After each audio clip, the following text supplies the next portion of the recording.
RS power మీడియాకు స్వాగతం. సంగారెడ్డి జిల్లా నారాయణఖేడ్లో ఇటీవల కోల్కతాలో జరిగిన ట్రైనీ డాక్టర్పై హత్యాచారాన్ని నిరసిస్తూ స్థానిక డాక్టర్లు 24 గంటల పాటు ఓపీ సేవలను నిలిపివేస్తూ నిరసన చేపట్టారు. ఈ సందర్భంగా రాజీ చౌక్ నుండి ప్రభుత్వ హాస్పిటల్ వరకు నిరసన ర్యాలీ నిర్వహించారు. ఈ ర్యాలీ ద్వారా కోల్కతా ఘటనపై తీవ్ర ఆగ్రహం వ్యక్తం చేయడం జరిగింది.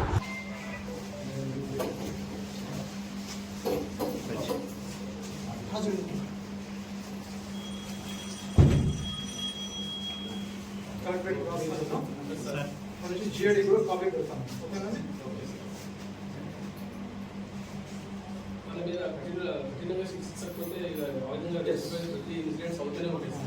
4% ఎవరైనా ప్రవర్తించిన దుర్భాష తప్పకుండా ఇష్యూ ఉంటుంది. స్ట్రింజెంట్ యాక్షన్ తీసుకోమని మీరు వాయిస్ ఇప్పుడు సార్ ఇటువంటి విషయాలలో కూడా మన పత్రికా విలేకరులు చాలా యాక్టివ్గా ముందుకు వచ్చి చేయాలి. ఎందుకంటే సార్ ఈ విషయం ఒక రోజు తర్వాత మర్చిపోతుంది సార్. పత్రిక వాళ్ళు కూడా మర్చిపోతుంది. అసలు మనకి శిక్ష పడ్డదా లేదా మన ప్రజానీకానికి తెలియట్లేదు. మళ్ళీ అటువంటి తప్పలేదు పురోడాత్మ. కాబట్టి మనకి శిక్ష పడ్డది అది కూడా మళ్ళీ పేపర్లో రావాలి, అప్డేట్ చేస్తుండాలి. ఆ న్యూస్లో ఎప్పటి వరకు వానికి శిక్ష పడ్డ వరకు ఇది అప్డేట్ అవుతుండాలి. ప్రతిసారి టీవీలో కానీ ఎలక్ట్రానిక్ మీడియా కానీ ఏ మీడియాలో కూడా వస్తుండాలి. అయితేనే ఇది పబ్లిక్ అప్డేట్ అయితే ఇటువంటి శిక్షలు పడుతున్నాయి. కాబట్టి పబ్లిక్ అంతా జాగ్రత్త పడుతున్నారు.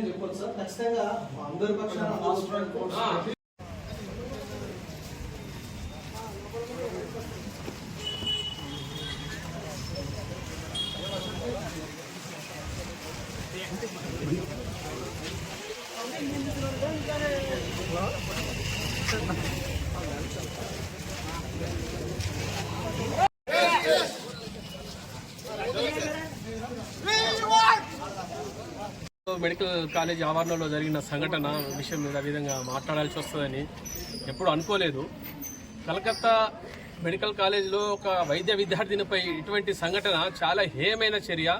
దీన్ని ప్రతి ఒక్కరూ విద్యార్థులు కానీ, మెడికోస్ కానీ, పీజీ మెడికోస్ కానీ, డాక్టర్స్ కానీ, రిటైర్డ్ డాక్టర్స్ కానీ యావత్ జనాలు కూడా ఖండించాల్సిన విషయం. ఎందుకంటే వెస్ట్ బెంగాల్ ప్రభుత్వము దానికి సీఎంగా ఉన్న మమతా బెనర్జీ గారు, ఆమె ఒక ఆడది. అటువంటి ప్రభుత్వంలో ఒక విద్యార్థినికి, ఒక ఆడ మనిషికి ఇంత అన్యాయం జరిగితే ఇప్పటి వరకు నిందితులను ఒకరిని పట్టుకొని చూపిస్తున్నారు తప్ప అక్కడ నిందితులు ఎంతమంది ఉన్నారు వాళ్ళందరినీ పట్టి ఇంతవరకు శిక్షించలేదు వాళ్ళు. అంటే దీన్ని బట్టి మనకి ఏమవుతుంది, అర్థమవుతుంది, ప్రతి మెడికల్ కాలేజీలో ఇటువంటి సంఘటనలు మామూలుగా జరుగుతూనే ఉన్నాయి. కానీ జరిగినప్పుడు మాత్రం పేపర్లో వస్తున్నది, ఒక వారం రోజుల తర్వాత అందరూ మర్చిపోతున్నారు.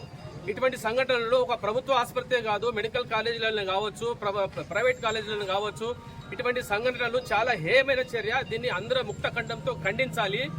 ఈ ఉద్యమాన్ని చిలికి గానివాలగా చేసి మొత్తం ప్రభుత్వాన్ని కూలగొట్టే పరిస్థితి వరకు తీసుకురావాలి.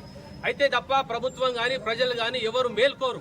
ఇటువంటి సంఘటన అందరూ చెప్తారు, ప్రతిసారి చెప్తారు వైద్యో నారాయణ హరి అని. డాక్టర్లు దేవుళ్లతో సమానం అంటారు. ఒక్క పొరపాటు జరిగితే పిచ్చ కొట్టుడు కొడతారు డాక్టర్లను. మరి అటువంటిప్పుడు ఎవరో అన్యాయంగా ఒక అమ్మాయిని బలవంతంగా 10 మంది కలిసి రేప్ చేసి కిరాతంగా చంపారు. అటువంటి వ్యక్తులను ఇంతవరకు పట్టి శిక్షించిన పాపన పోలేదు ప్రభుత్వం. ఇంతవరకు ప్రభుత్వం ఏం చేస్తుంది? వచ్చినప్పుడు ఇటువంటి సీట్లు అయినప్పుడు ఏదో కొవ్వొత్తులు పట్టుకొని స్ట్రీట్లో నిలబడి ఏదో నిరసన చెప్తారు, మళ్ళీ వారం రోజులకు మర్చిపోతారు. ఇది కంటిన్యూ అవుతానే ఉన్నది. ఇటువంటి ఎప్పటి నుంచో చూస్తూనే ఉన్నాం మేము. మా ఎక్స్పీరియన్స్ లో ఎన్నో జరిగినాయి, ఎన్నో అయినాయి. కానీ ఇంతవరకు ఎటువంటి వ్యక్తికి కానీ ఒక ఉరి శిక్ష పడలేదు. ఇటువంటి దుర్మార్గులను నడి రోడ్డు మీద షూట్ చేసినా తప్పలేదు. వాళ్లకు చట్టపరంగా శిక్షించాలి, చట్టపరంగా ఉరి శిక్షించాలి. అప్పటి వరకు అయితే మేము వైద్య విద్యార్థులు కానీ, వైద్యులు కానీ, రిటైర్ ఉద్యోగులు కానీ ఎవ్వరు కూడా విశ్రమించము. ఇది మా ప్రతిజ్ఞ అని నేను తెలియజేస్తున్నాను.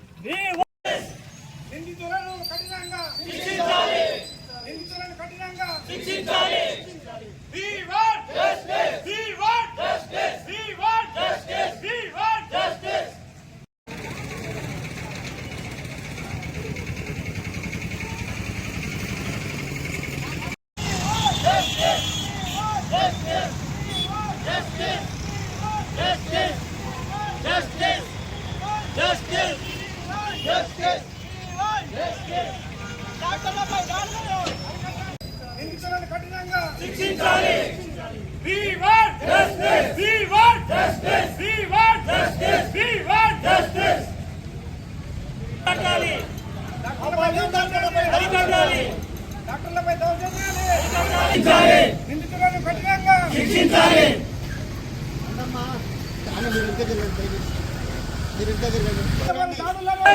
We want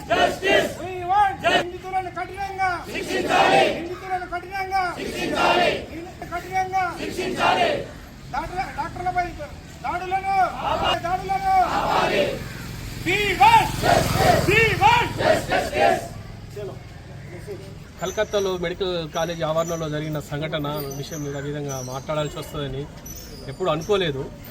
కలకత్తా మెడికల్ కాలేజీలో ఒక వైద్య విద్యార్థినిపై ఇటువంటి సంఘటన చాలా హేయమైన చర్య.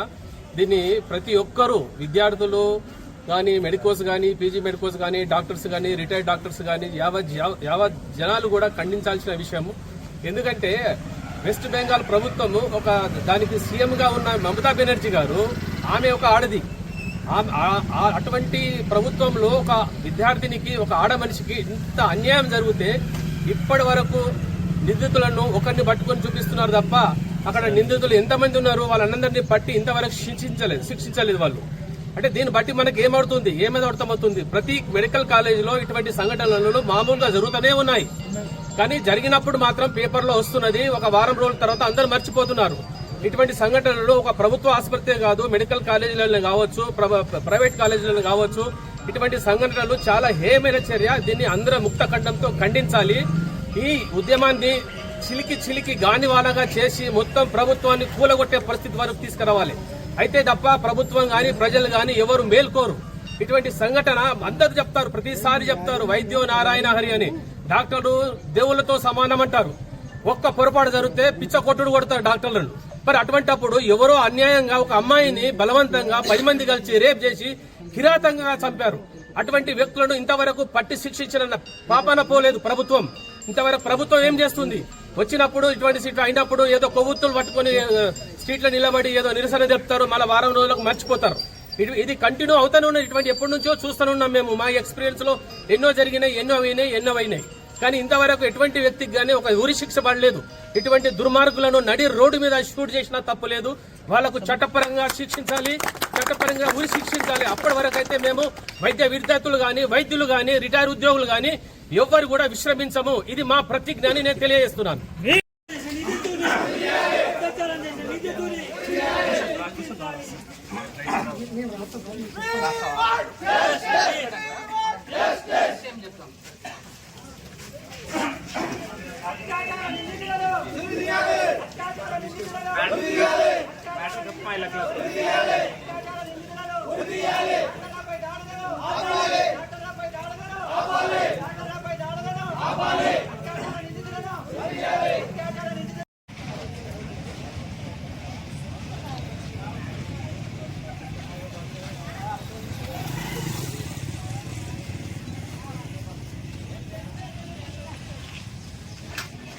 ఆపాలి డాక్టర్లపై దాడులను.